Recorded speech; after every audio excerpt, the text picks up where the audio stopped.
Smacking, cracking, and watching. Follow me on Twitter. Subscribe. I don't think you guys understand how long I've been waiting for the show to come on. Midnight Texas, NBC, let's get to it. Season 1, episode 1. This episode is called Pilot. Y'all ready? Look, make sure y'all like, comment, and subscribe. Let me know. I really want to hear your thoughts of what you think about this show. Let's go. We get to meet Manfred. Manfred is a psychic who can transform into Mr. Cleo, not Miss Cleo, but Mr. Cleo times 2 million. This guy is extraordinary.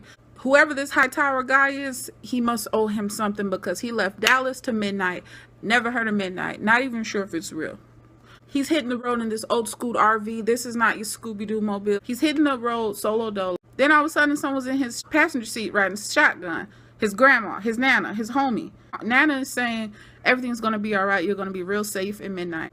Soon as we hit Midnight, the area, we see this Western movie type dressed in all black with the boots or the dress shoes. Maybe a preacher.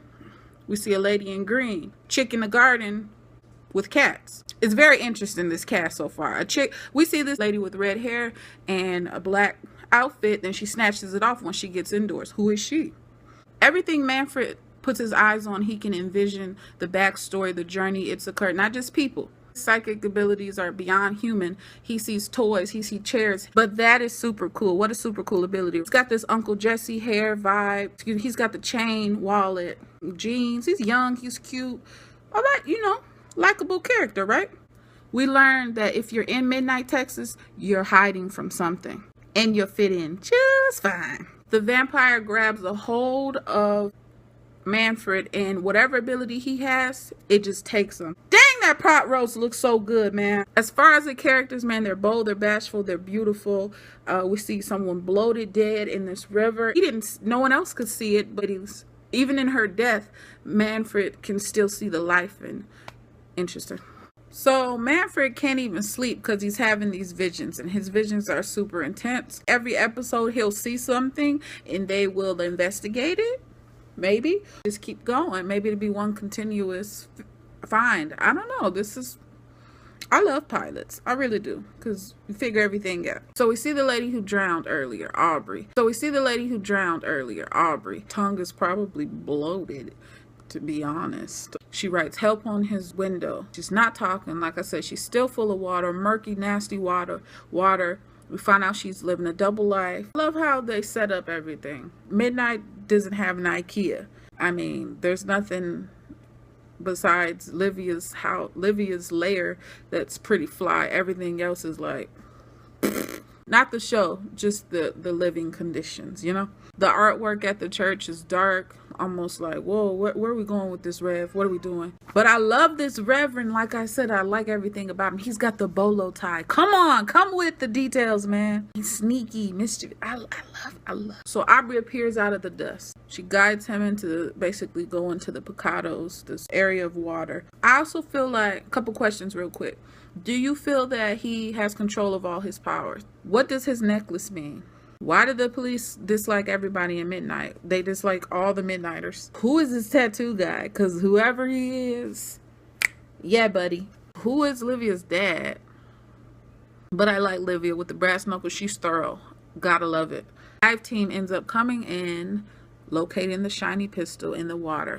Ooh, getting interesting. Okay, at the shop, the fight scene. I loved it. Fighting in a robe and in your pajamas. Has that been done before? Y'all let me know. You got beat by a guy who was barefoot in a robe. Stabbed with an arrow. Shot with an arrow. Right in the sternum. You knew that man was hungry. You knew where you were coming. Shame on you, man. He came to a battle with a serrated knife. No. You coming to the battle with a serrated knife earned you an arrow death. Our guy won't mind his business, even though he wants to mind his business, because there's so much going on. The Reverend had blood dripping from the back of his pickup truck. What was that? Was that a Longhorn he killed? I don't know. Just ignore the Rev, because he's got some super strength. The gold beer was pretty cool. If you guys know what kind of beer that was it a made up beer or is it actual beer? Let me know. My favorite character, drop a comment below who's your favorite character in Midnight Texas. I like Joe. We haven't seen a lot of Joe, but I like Joe. I like the wings coming out. He's the watcher, the protector. Fiji, I love Fiji too. I didn't know Fiji's powers was that strong. Wow. I thought you were just talking to Puss in Boots at the house. First of all, her cat, hilarious. Livia and Lemuel are lovers. Live-in lovers. Let me try that again. Livia and Lemuel are live-in lovers. Say that 5 times. It was beautiful. Their love scene was cool. It's her backstory, man. And what is she going to... She's going to wreak havoc this whole season. She's a beast. She's got the Nakia. Did y'all watch Nakia? Shouts out to Nakia. That was a good show. But she's got all the arsenal behind her, and it's like red. Oh, that red is so beautiful. Manfred's love scene is interrupted by the police, red and blue, showing up to make an arrest. When they came, they seemed like they had the authority, but low-key they were scared. They were outnumbered as well. Made the arrest. They say that he did it. Fiji came extreme power. Like, wow, I didn't see that coming. She levitated the charger, man. Crushed it, and then when she set it down, it put back together. I don't think I've seen that power come out before, where you can destroy something, you can put powers on it, and then it comes back to how it was originally. We learned that they're a community that works together, and they're going to be smart, not angry. I like this episode. This was a really dope pilot, man. I haven't read the book, but if you guys have read the book, don't drop any spoilers. Until next week, all right? Peace out.